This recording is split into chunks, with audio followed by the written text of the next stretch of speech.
Hello tout le monde, j'espère que vous allez bien. Je suis absolument ravie de vous retrouver aujourd'hui dans cette nouvelle vidéo qui est un update lecture et je vais tout simplement vous donner mon avis sur mes 4 derniers livres lus. Au programme, je commencerai par vous parler du livre Octavie d'Urville. Je vous donnerai ensuite mon opinion concernant le tome 6 de Gardien des Cités Perdues. Il faudra également que je vous parle de November 9. Et je terminerai cette vidéo en vous disant ce que j'ai pensé de Daryl Ouvremonde. Mais commençons déjà par le commencement avec Octavie d'Urville qui est un récit de type urban fantasy sorti aux éditions du Chat Noir cette année. Ce livre est écrit par Esther Brassac et je me le suis procuré lorsque je me suis rendue aux Imaginales à Épinal. Alors il me semble de mémoire que c'était au mois de mai, quelque chose comme ça, mais il a quand même fallu attendre la présélection de ma pile à lire automnale qui m'a donné envie d'inclure ce livre à cette présélection. Vous avez été très nombreux à le choisir, il a donc intégré ma sélection finale et ça y est, je l'ai lu en lecture commune avec ma copine Bénédicte du blog Un Monde Livresque. Alors dans ce récit, on découvre Octavie qui est à la fois une fée et à la fois un fantôme. Elle a la capacité de se dématérialiser tous les soirs à partir d'une certaine heure vraiment très précise et ce pendant une vingtaine de minutes il me semble. Et elle est également dans la vie vendeuse dans une boutique qui vend des accessoires de magie. Son patron c'est un vampire, c'est devenu également un ami au fil du temps et c'est pourquoi tout naturellement lorsqu'il va disparaître du jour au lendemain, Octavie va partir à sa recherche. Je ne vous cache pas que j'étais très enthousiaste en débutant ma lecture, tout simplement parce que vous le savez je pense avec notamment la série Harley-Davidson, je suis une amatrice inconditionnée d'urban fantasy, je m'attendais donc à passer un bon moment tout en légèreté avec un personnage qui a la double particularité d'être fée et fantôme à la fois. Je trouvais ça assez original et puis ça me plaisait bien, j'avais très envie de découvrir ce nouvel univers. Les premières pages m'ont semblé très légères et humoristiques, ça me plaisait beaucoup jusqu'à ce que très rapidement au bout de quelques pages je me rende compte que cet humour est tout sauf fin, il est au contraire lourd et potache et vraiment omniprésent tout au long de l'histoire. Et malheureusement pour moi les points négatifs se sont plutôt enchaînés tout au long de ma lecture parce que concernant l'intrigue je l'ai trouvée vraiment longue à démarrer. Je me suis demandé très souvent de quoi elle retournait vraiment et lorsque j'ai enfin compris quels étaient les tenants et aboutissants de l'histoire je me suis dit ok tout ça pour ça.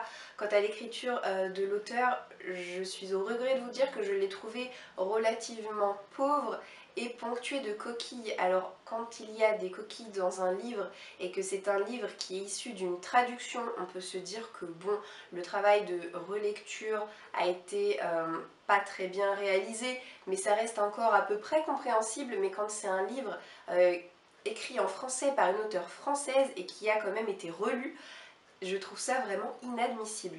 Pour finir, je vais vous parler des personnages parce que si encore voilà, on a une intrigue assez plate mais que le niveau est relevé par le charisme, l'intelligence et l'importance des personnages passent encore, mais en l'occurrence ça n'a pas été le cas. Concernant Octavie qui est donc l'héroïne de cette histoire, elle est du genre niaise et géniarde, c'est-à-dire qu'elle passe ses journées à se plaindre et à se morfondre sur sa poitrine inexistante et à roucouler d'amour pour un parfait inconnu. Quant aux personnages secondaires, là non plus je ne me suis pas sentie emballée par eux. Il y a notamment un couple gay qui concentre tous les clichés du genre, c'est-à-dire qu'on a l'un des deux qui joue clairement le rôle de l'homme tandis que l'autre est une vraie folle et ces deux-là passent leur journée à se rouler des galoches. Super. Vous l'aurez compris, j'ai été extrêmement déçue par cette histoire, je n'ai pas du tout passé un bon moment, j'ai peiné à en venir à bout. C'est pas amusant pour moi de passer un mauvais moment de lecture et c'est pas du tout non plus amusant pour moi de vous livrer une chronique et un avis aussi négatif. Malheureusement voilà, quand un livre me plaît, je suis la première à l'encenser et à dire que c'est génial. Mais je me dois également de vous faire part de mes déceptions comme ça a été le cas pour ce livre-là. Vous le comprendrez aisément mais après une telle déception j'ai eu envie de me lancer dans une valeur sûre. C'est pourquoi j'ai ensuite lu le tome 6 de Gardien des Cités Perdues écrit par Shannon Messenger et je remercie la maison d'édition Lumen à la fois pour m'avoir envoyé ce livre mais pour m'avoir également permis d'interviewer son auteur lors du salon du livre de Montreuil. Et si toutefois cette interview vous intéresse, sachez que l'article est en ligne sur mon blog depuis mardi et du coup je vous mettrai le lien associé en barre d'infos. Ça a été une formidable lecture à laquelle j'ai tout de même mis la note maximale, un 5 sur 5. Ça fait maintenant quelques années que Sophie Foster a quitté le monde des humains pour s'établir dans celui des elfes, mais il n'empêche que ses parents lui manquent et c'est pourquoi lorsqu'elle va apprendre qu'ils se sont fait kidnapper et sont retenus quelque part contre leur gré dans le monde des elfes, peut-être même torturés, Sophie ne va pas hésiter à mobiliser tous ses amis et à tenter de les retrouver.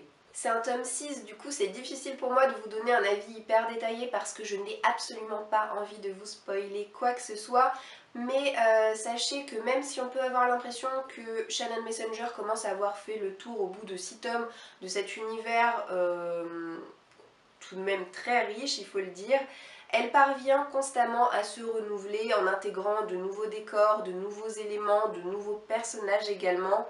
On a des twists qui sont toujours très surprenants, très incroyables et qui m'ont énormément plu, mais je dois tout de même vous avouer que ce tome 6 n'est pas exempt de certaines longueurs. Maintenant, même s'il y a des longueurs, personnellement, moi je lis toujours ce livre et l'écriture de Shannon Messenger avec une certaine jouissance et une certaine délectation tellement je passe de bons moments en compagnie de ces personnages auxquels je me suis vraiment attachée depuis le début. Je les considère vraiment avec un regard extrêmement bienveillant, je les ai vus grandir, je les ai vus évoluer avec le temps et leurs petites histoires m'intéressent toujours autant. C'est amusant parce que dans les tout premiers tomes, je voyais vraiment notre petit noyau central de personnages comme des enfants, et là ce sont vraiment des adolescents dans toute leur splendeur avec les hormones qui les tiraillent parfois, et je pense qu'on a vraiment atteint le paroxysme du triangle amoureux Kiffé, Fitz, Sophie. Et voilà, ça m'amuse toujours autant d'assister à leur petite chamaillerie incessante. En résumé, même si ce tome 6 n'est pas un coup de cœur, ça a été quand même une excellente lecture et je suis vraiment contente que pour une fois, même si certes il y a du suspense à la fin de l'histoire, ce soit pas non plus un twist absolument ahurissant qui me donne envie de me fracasser la tête contre un mur en attendant la sortie du prochain tome. Là ça va, je sens que psychologiquement parlant, je réussirai à tenir le coup pour attendre le tome 7. Mais il n'empêche que l'attente sera quand même comme d'habitude assez longue. On va maintenant parler coup de cœur, on va parler de November 9 écrit par Colleen Hoover et je remercie la maison d'édition Hugo Roman pour l'envoi de ce livre. Alors j'ai choisi de lire ce livre à un moment où ça n'allait pas très bien. Je pense que vous l'entendez, là je parle énormément du nez, ça m'insupporte parce que je m'entends vraiment d'une voix un peu caverneuse. Autant vous dire que même si je suis encore un peu malade, ce n'est absolument rien comparé à ce qui s'est passé la semaine dernière. Et j'étais dans un tel état que voilà, j'avais vraiment besoin d'une lecture que je qualifie de lecture doudou, et quoi de mieux qu'un livre de Colleen Hoover qui est quand même l'une de mes auteurs préférées en matière de romance contemporaine. Donc pour moi c'était une valeur sûre, j'étais persuadée de passer un bon moment avec ce livre qui m'intriguait beaucoup, je dois le dire, eu égard à son thème. En effet, dans cette histoire, on a nos deux personnages qui s'appellent Ben et Fallon qui vont se rencontrer un 9 novembre dans un restaurant. Ils sont tous les deux à un tournant de leur vie puisque Ben poursuit ses études dans l'optique de devenir écrivain. Ta Fallon, elle est sur le point de prendre un vol pour New York et de changer complètement de vie. Elle s'était fait connaître à la télévision lorsqu'elle était plus jeune et puis il s'est passé quelque chose dans sa vie qui l'a maintenue assez éloignée des caméras, mais elle a très envie de revenir à ses premiers amours. Entre Ben et Fallon, l'alchimie est immédiate. Tous les deux se plaisent tout de suite, mais ils sont à un tel tournant de leur vie qu'ils sont d'accord pour admettre qu'il n'y a aucune relation amoureuse possible dans l'immédiat entre eux, mais ils trouvent tellement dommage de passer l'un à côté de l'autre qu'ils vont conclure une espèce de pacte. Ils vont tout simplement prendre la décision de se retrouver chaque année le 9 novembre. J'ai lu ce livre en quelques heures, voilà, même pas en une journée, en quelques heures, c'était réglé, je lui avais fait un sort. Et je trouve ça vraiment magistral et hyper ingénieux de la part de Colleen Hoover de raconter une histoire d'amour qui se passe comme ça sur un jour, à chaque fois le même jour dans l'année. Il va donc y avoir plusieurs 9 novembre dans ce roman et c'est assez incroyable parce que les autres jours de l'année, Ben et Fallon n'ont aucun contact l'un envers l'autre. Ils ne se voient pas, ils ne s'écrivent pas, ils ne se téléphonent pas et ils se retrouvent comme ça un seul jour par an. Et on peut constater l'évolution de leurs sentiments, l'évolution de leur relation d'année en année. Je ne suis pas le genre de lectrice qui apprécie véritablement les histoires d'amour qui mettent en scène des insta-love, donc c'est-à-dire des coups de foudre au premier regard. Mais là, je dois vous avouer que Colleen Hoover a pris le parti d'écrire un roman qui parle d'un coup de foudre comme ça immédiat, d'un insta-love. Et là, pour le coup, ça fonctionne. J'ai été bouleversée par les deux personnages, que ce soit Fallon, qui a été un petit peu abîmée par la vie, qui manque cruellement de confiance en elle alors qu'elle possède une personnalité mais tellement solaire. Quant à Ben, que vous dire de lui? Il est intelligent, il est vif d'esprit. Dans cette histoire, tout ne va pas de soi. Il y a des moments d'incertitude, beaucoup de doutes, parfois de la colère.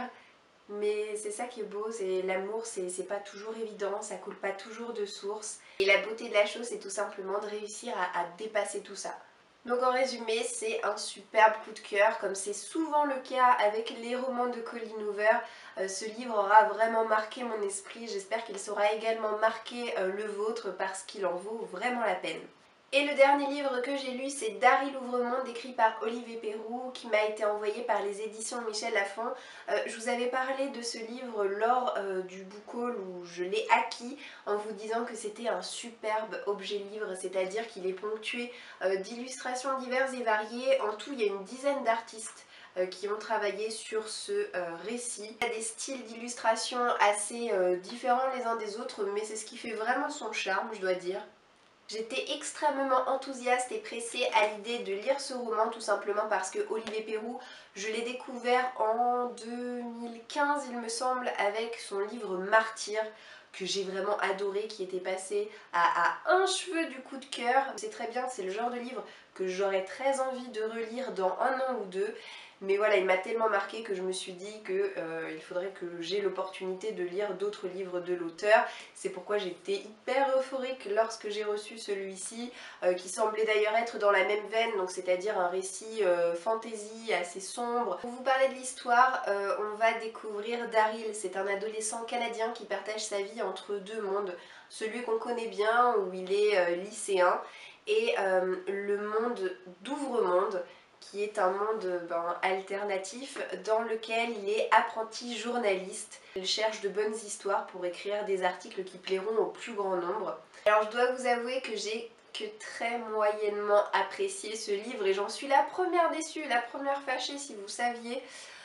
Pourtant ça a commencé très bien, je dois dire que j'ai vraiment aimé toute la première partie, je l'ai trouvée d'une richesse incroyable. Olivier Perroux nous propose une fois de plus une histoire originale qui possède un contexte soigné et un univers vraiment criant de détails. Les lecteurs les plus attentifs, vous pourrez constater que dans ce livre, Olivier Perroux joue avec la symbolique des couleurs, explore les notions de bien et de mal, de même que plusieurs genres littéraires. Enfin voilà, c'est vraiment un récit assez fascinant et une fois de plus vraiment très très riche au niveau du contenu. Mais en dépit de ça, j'ai commencé à décrocher un petit peu et à me désintéresser de l'histoire, passer la moitié. Ce qui m'a pas trop plu en fait, c'est les nombreuses longueurs qui viennent vraiment alourdir la trame principale de l'histoire. Et ce qui m'a également déplu, c'est que l'ambiance est hyper sombre, hyper pesante, parfois même malsaine et morbide constamment. Je suis pas vraiment une chuchote lorsque je lis, mais c'est vrai que voilà, les adversaires auxquels vont être confrontés les deux adolescents sont particulièrement retorses, sont particulièrement malfaisants à un point tel que ça m'a parfois mis mal à l'aise. Voilà, en fait je pense que l'adjectif qui pour moi décrit le mieux mon impression de lecture, c'est pesant. J'ai vraiment peiné à terminer ce livre et du coup j'ai pas été fâchée d'en arriver à bout et je suis vraiment triste et dépitée d'avoir cette impression de lecture. J'aurais tellement aimé vous dire que j'ai adoré ce bouquin, que je vous encourage à vous lancer dedans les yeux fermés. Et en fait je peux pas trop parce que j'ai pas envie de m'avancer et de vous dire que vous allez l'apprécier alors que moi-même je lui ai mis la note de 2,5 sur 5. Maintenant j'ose espérer que ce n'est que partie remise parce qu'encore une fois j'ai tellement aimé Martyr que j'ai envie de laisser sa chance à Olivier Perroux avec d'autres livres. J'ai notamment le préquel des Hauts Compteurs dans ma palle. C'est une série écrite il me semble à 4 mains que je n'ai pas encore eu l'occasion de découvrir mais j'espère en tout cas que ce récit saura me satisfaire davantage que celui-ci. Ça y est, cette vidéo est désormais terminée, j'espère qu'elle vous aura plu. Je vous donne rendez-vous le week-end prochain pour une nouvelle vidéo. Soyez bien au rendez-vous puisqu'il s'agira de la présélection en ma pile à lire hivernale. Je sais que vous appréciez beaucoup ce type de vidéo, donc je compte sur vous pour pouvoir voter et participer. Je vous souhaite en tout cas de passer une bonne journée et je vous dis à très bientôt dans une prochaine vidéo. Ciao ciao!